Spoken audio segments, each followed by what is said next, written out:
Salut tout le monde, c'est Ginji, on se retrouve pour à la fois un RPG a Week et aussi un Ginji DR, puisque je vais parler de mes inspirations, de mes motivations en version longue, puisque j'avais fait une version courte. Alors, faisons un petit résumé. Qu'est-ce qui est demandé pour le sujet numéro 5? Je dis question, mais c'est plus sujet numéro 5. Donc, qu'est-ce qui fait fonctionner la machine à idées en tant que MJ ou joueur? Quels sont vos trucs pour sortir les idées originales de votre cerveau? Quelles sont vos inspirations? Quel personnage de fiction t'a inspiré dans ta façon de jouer ou de créer des PNJ? Je vais encore faire un truc que j'ai fait dans le suivant, c'est-à-dire que je vais commencer par la fin. Alors, je m'inspire d'énormément de choses, mais quand il s'agit pour interpréter des PNJ ou des personnages joueurs, dans un cas ou dans l'autre, l'inspiration d'un personnage en particulier ne me vient pas en tête. C'est dû en partie c'est dû en partie à cause en fait de ma façon de voir les choses et de concevoir les personnages. Je vous renvoie à la vidéo qui va probablement être mentionnée en quelque part, qui parle de comment je conçois les personnages. Et du coup, en fait, la manière de concevoir les personnages, j'ai plusieurs approches, j'ai plusieurs tactiques, je les utilise. Mais évidemment, beaucoup de personnes de votre entourage, de personnages de fiction, peuvent vous inspirer certains personnages. Sauf que je préfère m'appuyer sur ma structure, ou ces structures-là, plutôt que de m'appuyer sur ça. Pourtant, ça m'arrive de créer des personnages. Alors on pourrait se poser la question, pourquoi ça ne m'intéresse pas d'essayer de m'inspirer de personnages de fiction en premier lieu, des personnages que j'ai aimés? Ben, je pense justement c'est parce que je les aime. Les personnages que j'aime, les personnages que je n'aime pas, pourquoi je ne veux pas les imiter, c'est même pas par peur de les singer, c'est parce que je sais que ce qui m'a plu chez eux, c'est ancré dans un contexte. Si je viens à créer un autre setting, une autre ambiance avec des personnages, ce personnage peut ne pas fonctionner ou va ne pas fonctionner. Évidemment, je me suis quand même essayé. Évidemment, ça va amener à certaines réflexions, une certaine façon de faire, un comportement de la part des joueurs, qui fait que est-ce qu'il faudrait que les joueurs aient la référence pour savoir comment interagir avec les personnages? Et c'est un sujet où j'ai l'impression, de par les observations que j'ai faites, que c'est par la négative que ça va être répondu.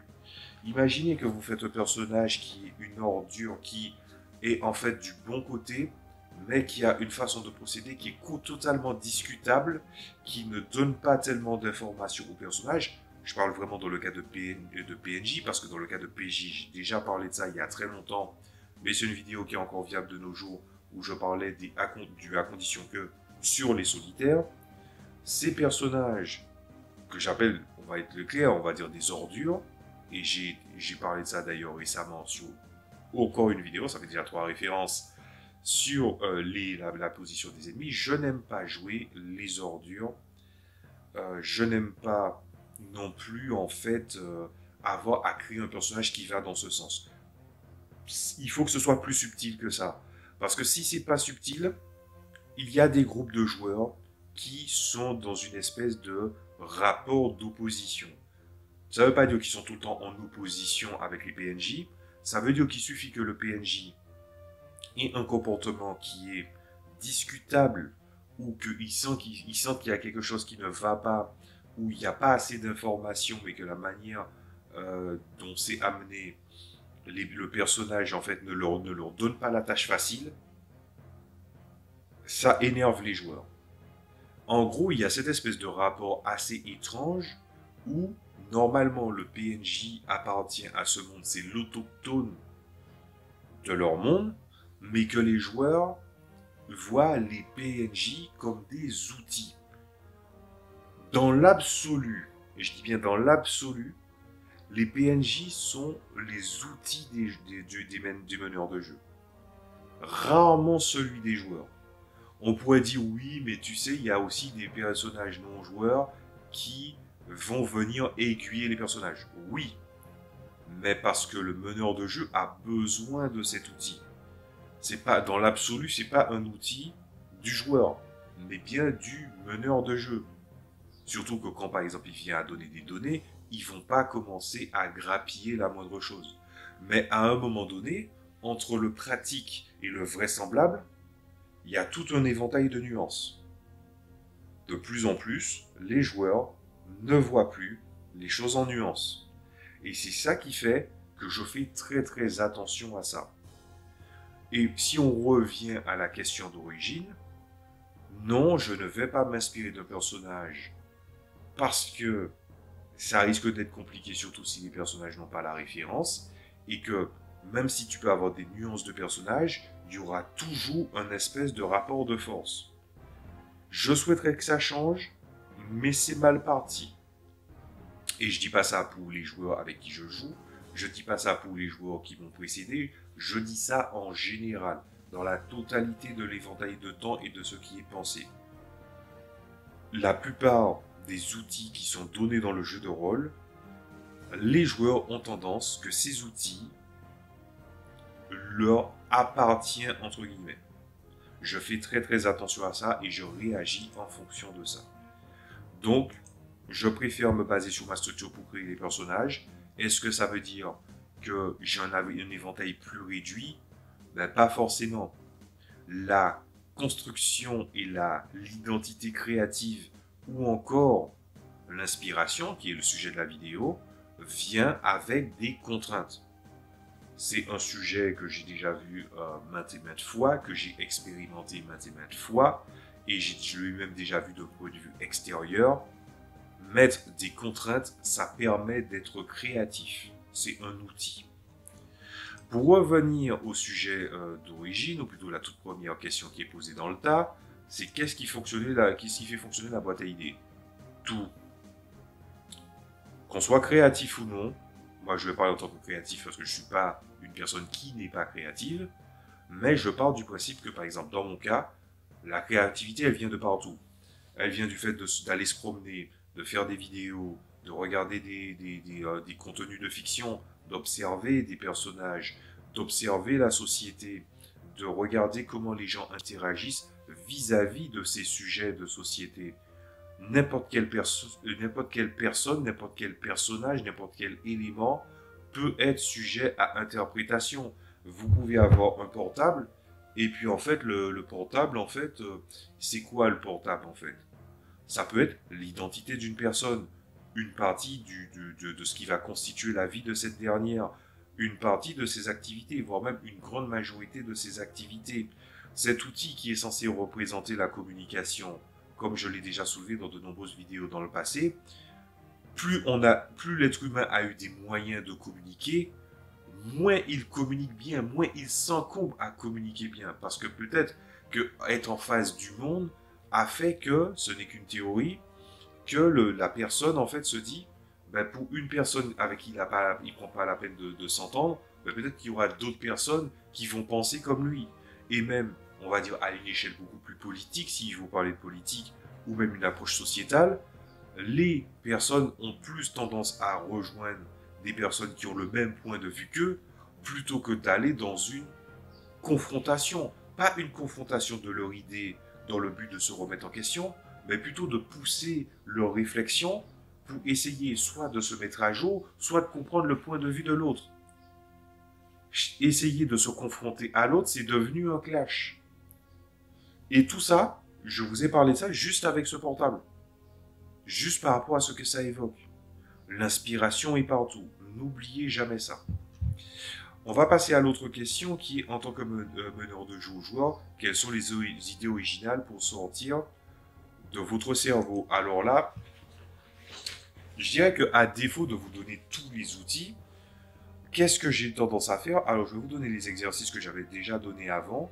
C'est déjà, vous voulez faire quelque chose en tant que meneur de jeu, vous avez une idée, vous prenez cette idée, vous allez faire un truc, c'est-à-dire vous allez réfléchir, mais d'abord, on va essayer de poser les bases. L'inspiration, c'est quoi? L'inspiration, c'est qu'il y a un élément, un objet, une personne, un sujet de conversation, un élément, un sujet qui vous a suscité des réflexions, des émotions et aussi dont le produit va amener une interprétation de contexte ou une interprétation d'une des facettes du sujet. C'est ça l'inspiration.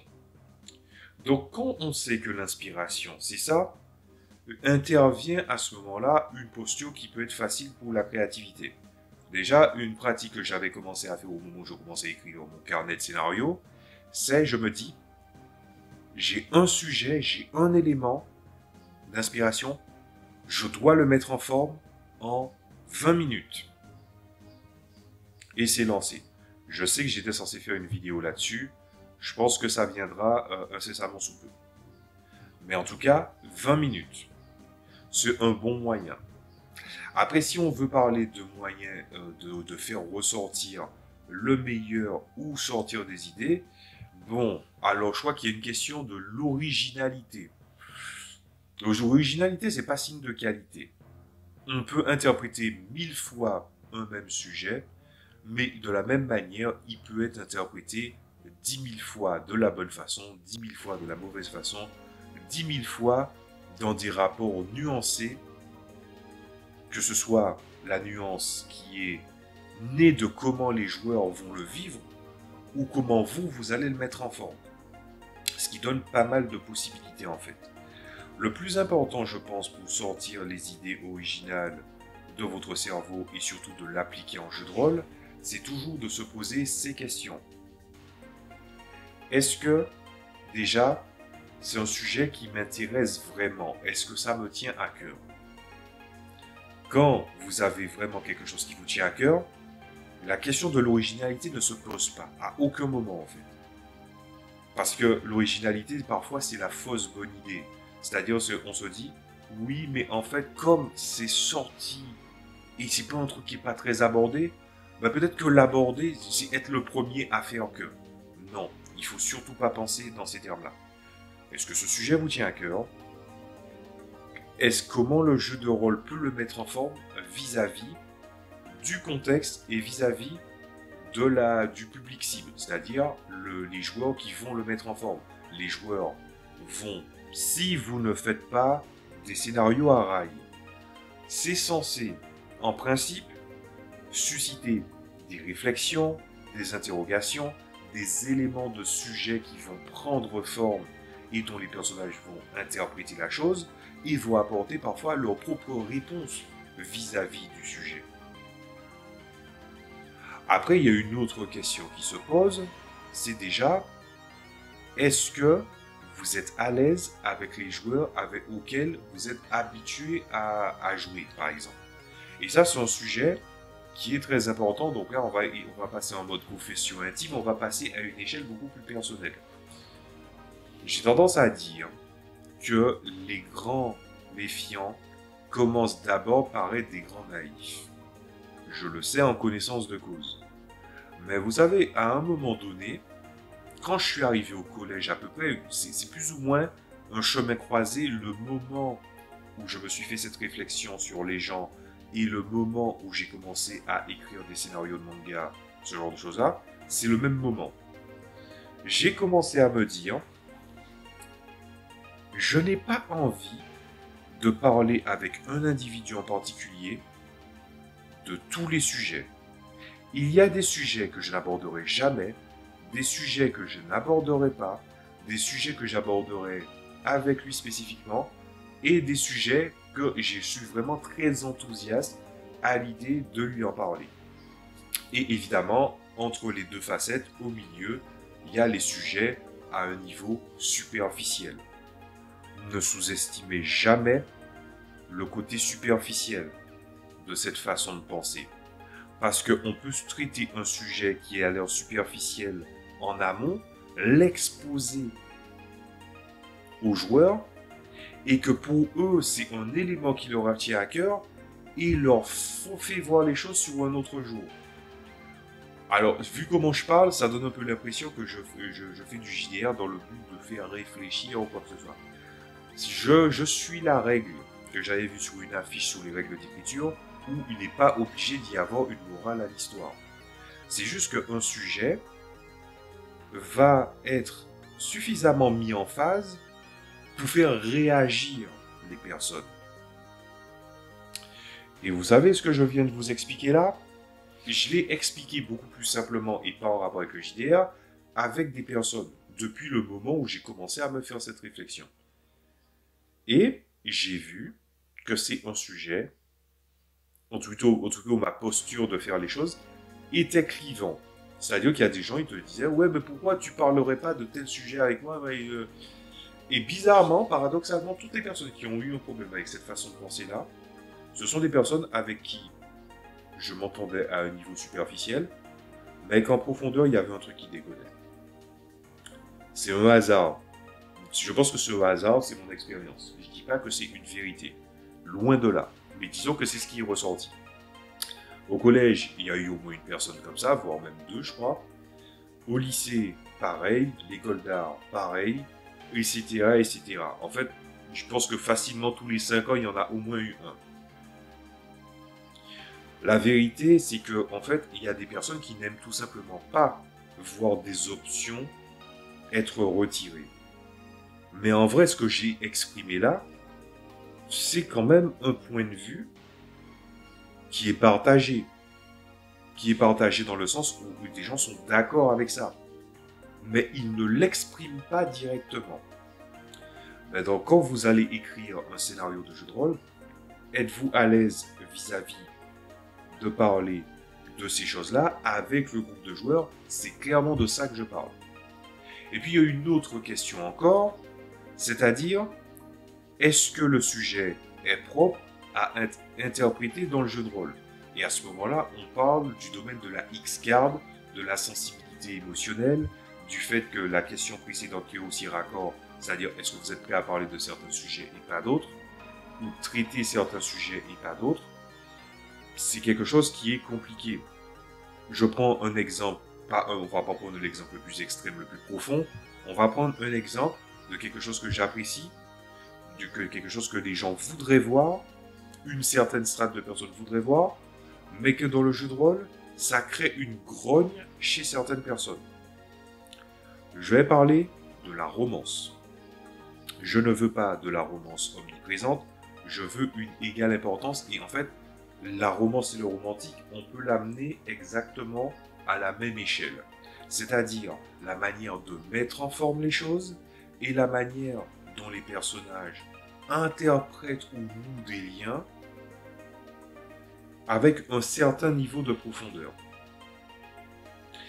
À un moment, en fait, il y a un mur qui se heurte, les gens se heurtent à un mur, les gens qui apprécient ça comme moi, c'est-à-dire l'égale importance entre l'action, l'aventure et la contemplation, je crois que c'est un truc, le combat, le roleplay, le romantique, la romance, voilà, un peu ce que j'ai l'habitude de dire.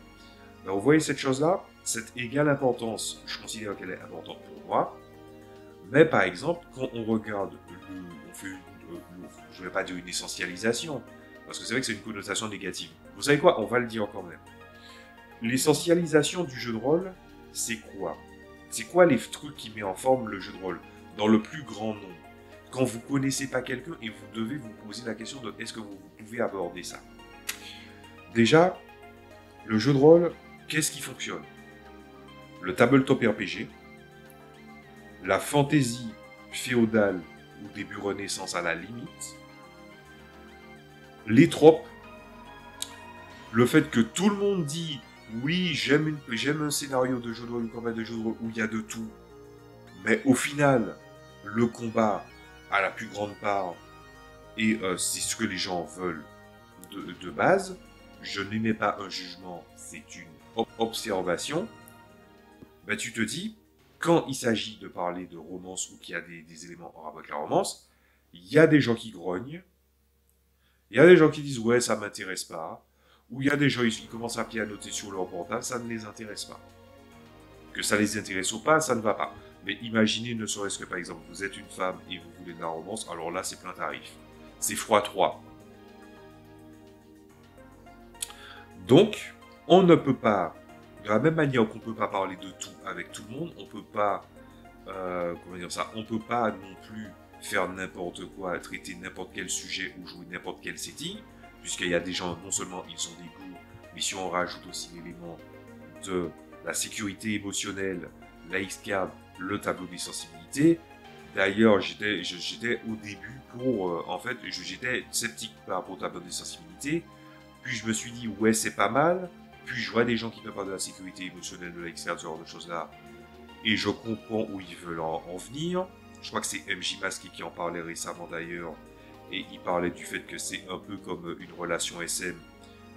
Le SM fonctionne parce qu'il y a un gros rapport de confiance. Effectivement, ce parallèle, je trouve qu'il est assez pertinent. Mais j'ai vu aussi des cas où des personnes se sont servies de la fiche de sécurité émotionnelle pour juger des gens sur ce qu'ils ne veulent pas voir dans une table et les traiter de chochotte, etc. Moi, je vous le dis, non seulement c'est disqualifiant, mais c'est disqualifiant à ma table. C'est-à-dire, je ne dirai rien. Mais rien du tout, hein. Je ne dirai rien. Je donnerai la fiche. Je vois comment les gens interagissent. Si les gens commencent à être vraiment méprisants, toi là, tu dégages. Sans aucune forme de contraste, sans aucun gant. Parce que je crois, franchement, à la sécurité émotionnelle. Mais ça veut dire, de facto, que déjà, on met des outils pour dire qu'on ne peut pas traiter de tout avec tout le monde, mais aussi que pour peu qu'une personne vienne te dire l'argument, on le connaît, c'est j'ai pas vraiment de goût ou j'ai pas vraiment d'idée du truc, ben la personne peut le découvrir en cours de route. Donc il faut essayer aussi de ne pas trop sortir des sentiers battus. Et les sentiers battus, ben c'est plus ou moins un mélange de ce que les gens prétendent attendre d'une partie de jeu de rôle, ce que les gens apprécient dans le jeu de rôle d'une manière globalisée, comme on l'a vu avant, et aussi là où il peut y avoir des sujets clivants, sérieux, qui peut faire écho à certaines choses, ou parfois qui, on va dire, est pour un public averti. Tous ces éléments-là sont des éléments avec lesquels le JDR, du coup, je mets les choses en forme. Je mets les choses en forme pour les groupes, je mets les choses en forme dans les scénarios que j'écris au préalable, et en fait, c'est encore une fois une valeur trinitaire. Il y a des éléments qui sont mis en forme, et je sais que je ne vais jamais présenter ces scénarios à ces joueurs-là. Il y a des scénarios que je fais que je peux ajuster en fonction des joueurs, et il y a des scénarios qui iront à ces joueurs-là. Ça me prend plus de temps de vous l'expliquer là comme ça, que moi ça résonne dans ma tête. Ça va beaucoup plus vite. Pourquoi? Parce que c'est quelque chose qui s'est construit brique par brique. C'est aussi ça qu'on voit les coulisses. Donc voilà, bon, si vous êtes là jusqu'ici, et vous vous êtes bien accroché, c'est bien, on a presque fini. On est dans la partie la plus légère. Et la partie la plus légère, c'est quelles sont mes inspirations. Mais mes inspirations, elles sont de partout. Mais en fait, pour recentrer en fait le sujet, quelle était ma source d'inspiration à mes débuts dans le JDR, ou encore dans ma façon d'écrire, dans les choses qui ont été visitées, ou encore même dans le JDR que je suis en train d'écrire, l'univers de manga que j'adapte en JDR que je suis en train d'écrire. Ben en fait, c'est beaucoup d'animés et de mangas des années 70-80, légèrement 90.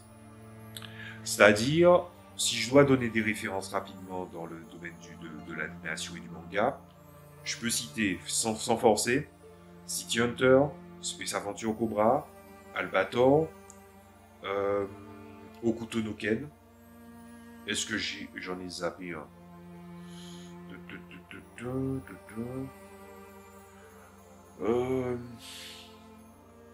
Je pense Berserk aussi, même si c'est sur le tard. Berserk, pourquoi? Je vais vous expliquer quand même Je vais vous expliquer pour chacun des aspects, mais je vais vous dire pourquoi. On va commencer par Berserk. Pourquoi Berserk?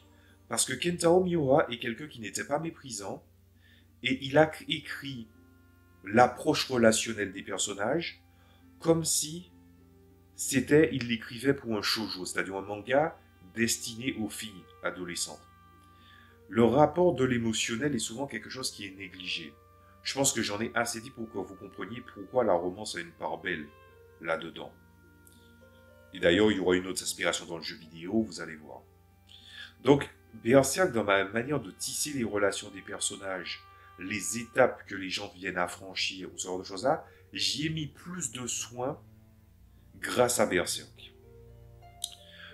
Pour Kotonoken, c'est ce rapport un peu externe, s'il faut utiliser un terme. Je crois que, je me souviens, c'était dans un film biographique sur Bruce Lee, où justement Bruce Lee parlait du terme externe. On pourrait utiliser en amont la mythologie des Wuxia. C'est-à-dire ces guerriers, ils arrivent dans un endroit, il y a certains problèmes, il arrive, ah, je suis fort en onomatopée, hein, voilà, et du coup, les choses finissent par se régler, et du coup, il part sur le soleil couchant. L'approche d'une personne qui vient, qui résout les conflits, et qui va en sachant que les problèmes ont été réglés, est très fédérateur dans l'approche que j'ai vis-à-vis du JDR. Pour Albator, c'est autre chose. Albator, il y a ce rapport où, en fait, c'est un pirate, et ils sont dans un monde, un truc galactique, où tout a l'air un peu esthétiquement vieillot, et c'est normal, parce qu'il y a ce contexte un peu piraterie, liberté dans les personnages, le héros au grand cœur, mais qui a un fort désir de liberté, en sachant que le monde qui est dépeint, l'individu moyen, ben c'est quand même un mec moderne en costard-cravate qui, de base, suit le rang et approche un petit peu cet esprit où il y a des gens, beaucoup de gens, de plus en plus de gens de nos jours, malgré une facette où certains se présentent comme des rebelles, veulent être, on va dire, dirigés par une personne et par ego veulent diriger le monde dans une certaine posture. Ils veulent être les deux à la fois. Et donc ça met une espèce de statu quo, une certaine commodité qui rend les gens apathiques. Et le personnage d'Albator et son équipage luttent contre ces gens-là en quelque part. Il n'y a pas vraiment un... Il y a des antagonistes forts, mais le véritable antagoniste, c'est cette commodité-là qui est présentée à la base. Et c'est un truc qui a résonné. Voilà. Ensuite, l'autre élément d'inspiration, je pense que c'est Space Aventure Cobra, où tout simplement, ben, c'est un personnage qui est vraiment, de toute façon, une des plus inspirations les deux inspirations pour Cobra, c'est Jean-Paul Belmondo et, comment dire ça, les Alain Delon dans leur film. C'est un personnage qui a du charme, qui a du panache, qui, en fait, oui, il y a des antagonistes, mais on va dire que les antagonistes forts sont en fait des fois des miroirs, non pas du pendant inverse de ce qu'il est, mais plutôt ce qu'il ne sera pas ou ce que la personne ne peut pas ressentir avec le personnage de l'homme de verre.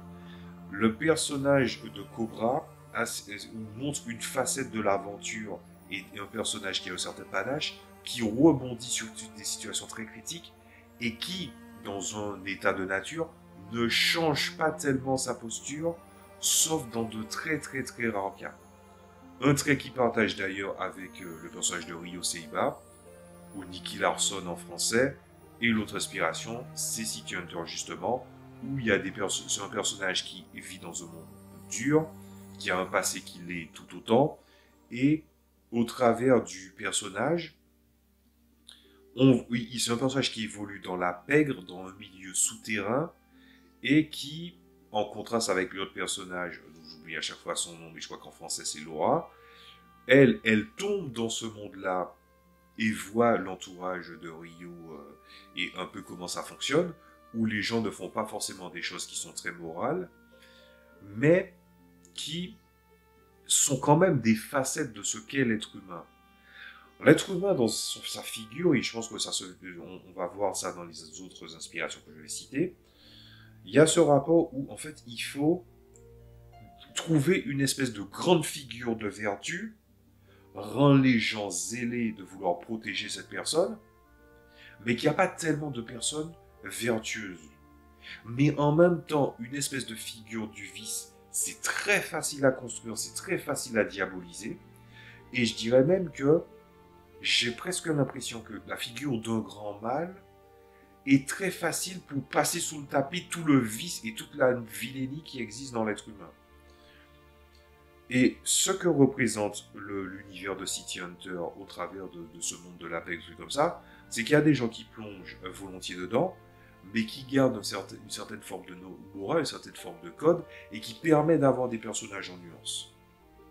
Donc, au niveau des animés et des mangas, vous avez les références.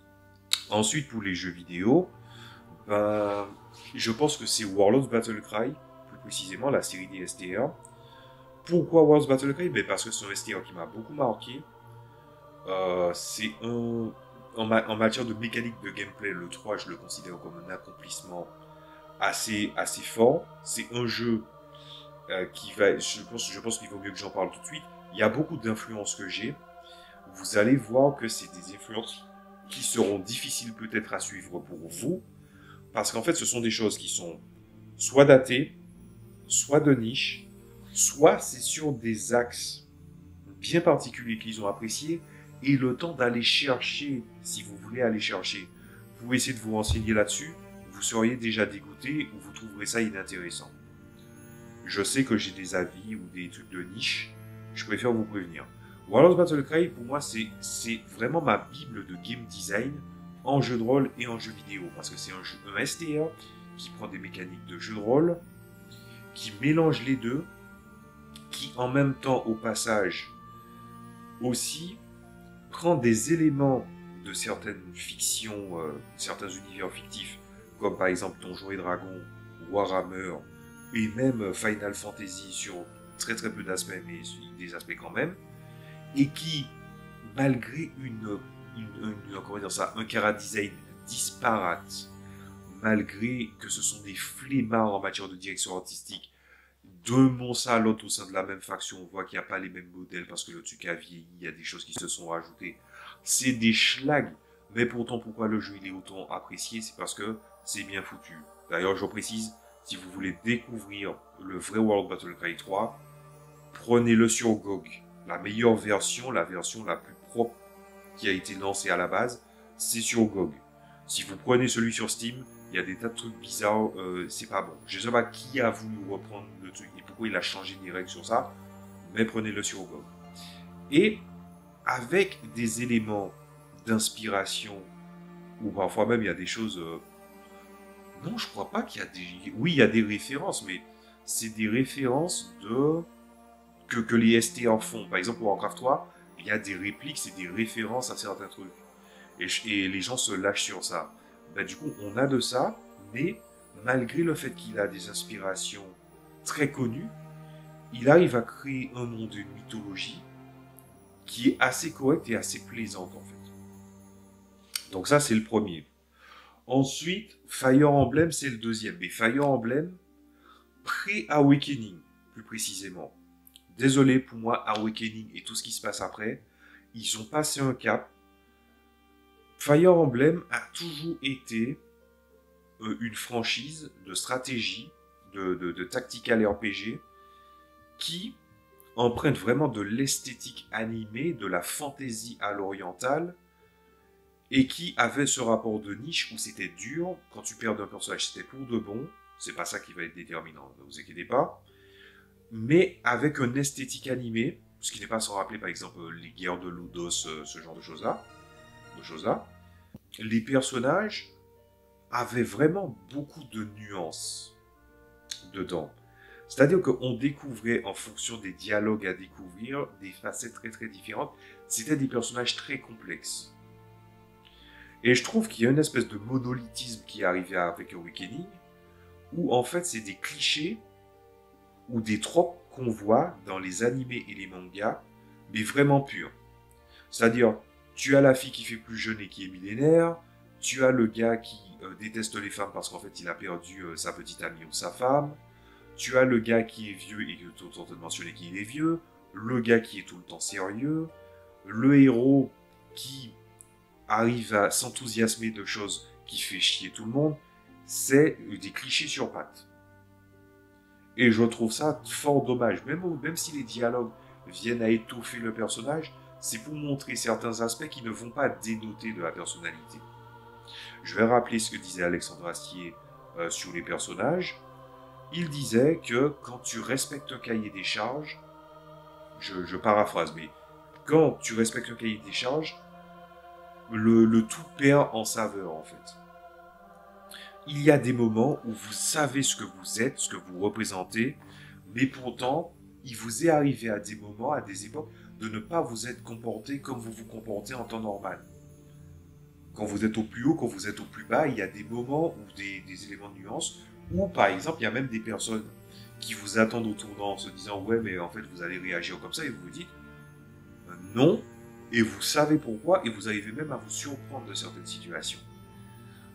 Un individu est un être complexe. De nos jours, les gens tendent à être moins complexes, moins en nuances et être des caricatures de ce qu'on dénonçait des décennies avant. Je vous souhaite de ne pas être comme ça et je vous souhaite de ne pas écrire des personnages comme ça. C'est tout ce que je peux vous dire là-dessus. Donc Fire Emblem, à quel moment c'est intervenu dans mon imaginaire? Ben déjà, ça a consolidé un peu ce que j'appréciais dans la fantasy à l'orientale de ce que je consommais à l'époque, donc les Shining Force. Shining Force fait partie de mes inspirations aussi, mais je considère que c'est une inspiration très légère. Ça sera explicité pourquoi. Mais Fire Emblem, c'est le premier où en fait, tu pouvais aller voir des personnes, faire des personnages évoluer ensemble sur le champ de bataille, et qui tissaient des liens, que ça les améliorait et que tu découvrais le personnage. Ce qui te poussait à faire un nouveau jeu et de regarder les différentes combinaisons de ce qui allait apporter.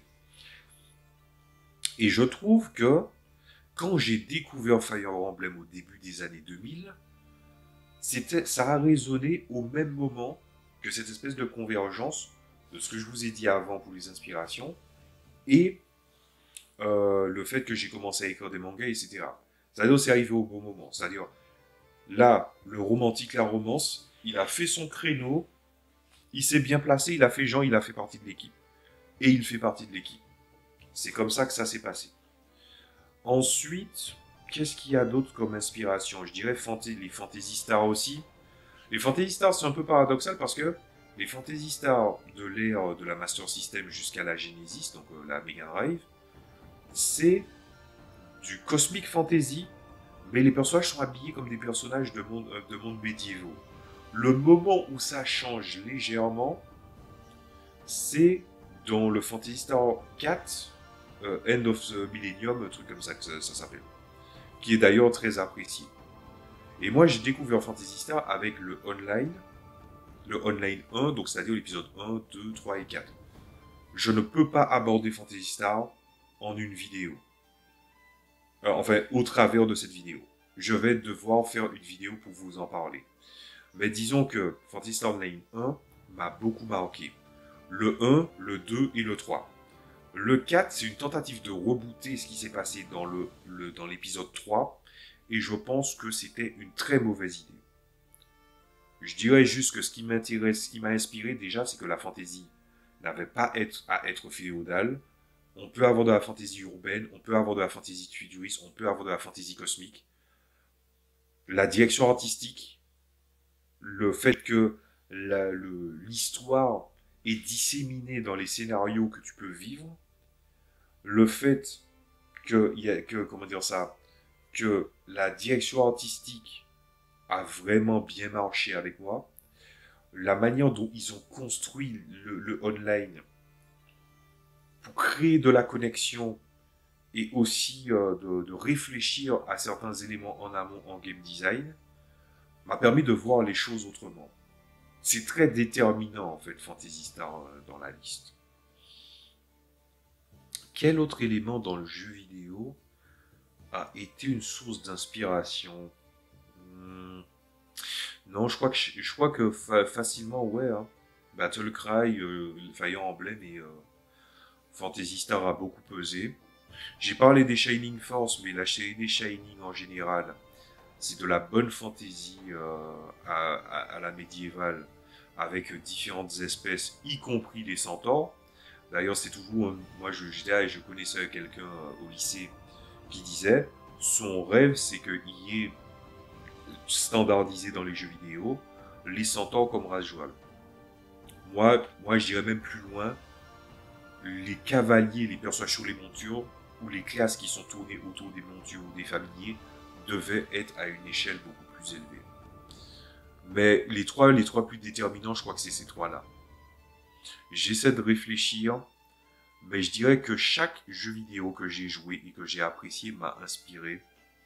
Donc la liste serait très très longue. Mais ces trois-là, plus Shining Force si vous avez envie de l'ajouter, ça pèse. Ensuite, en matière de films, séries télé, ce genre de choses-là, ce qui m'a inspiré, je dirais principalement Star Trek. J'aime bien Star Trek. J'aime Star Trek dans son côté kitsch dans la série originale. J'aime comment il ne s'agit pas nécessairement de bagarre, que ça permet de découvrir des mondes étranges, que la fédération n'est pas parfaite, que j'ai bien aimé par exemple, même si c'est un petit peu comme... moi je pense que c'est Walking Dead en x2 sur cet aspect-là. La série Enterprise qui est sortie dans les années 2000, je l'ai beaucoup apprécié parce que il y a des épisodes qui sont vraiment... on va dire, il se passe pas grand-chose, mais ça permet de poser les fondations des choses. Je suis pas non plus dans cette veine de Star Trek où en fait à chaque premier Star Trek d'une personne, il considère que tout le reste c'est de la merde et celui-là c'est le bon. Star Trek c'est quand même une franchise qui a eu du mal à fonctionner, c'est pour ça qu'il a changé de forme, il a changé de formule à de très nombreuses reprises, mais ça lui a fait du bien parce que ça permettait d'explorer différents aspects dans le monde de Star Trek. Donc ce côté fédération, le fait que plusieurs personnes sentientes ont des aspects différents, on pourrait se dire que ce n'est pas tellement différent de la fantasy, puisque la fantasy a cet aspect-là que les espèces, malheureusement, dans leur construction, enfin, pas malheureusement de base, mais malheureusement de nos jours, parce que c'est plus trop remis en question, ce sont jamais que des êtres humains, avec des caractéristiques différentes des êtres humains qui les distinguent, et des exagérations des facettes des êtres humains. Il y a moyen d'écrire les espèces autrement. Et moi, par exemple, l'aspect de la thématique dont je vous parle, j'ai trouvé cette autre manière d'écrire. Mais on est dans cet aspect où créativement, l'être humain, il aime aller dans les zones de lumière, mais aller dans les zones d'ombre. Non pas par désir de révolution, mais pour explorer et se dire, est-ce qu'il y a quelque chose à aller raconter là-bas, est fortement négligé.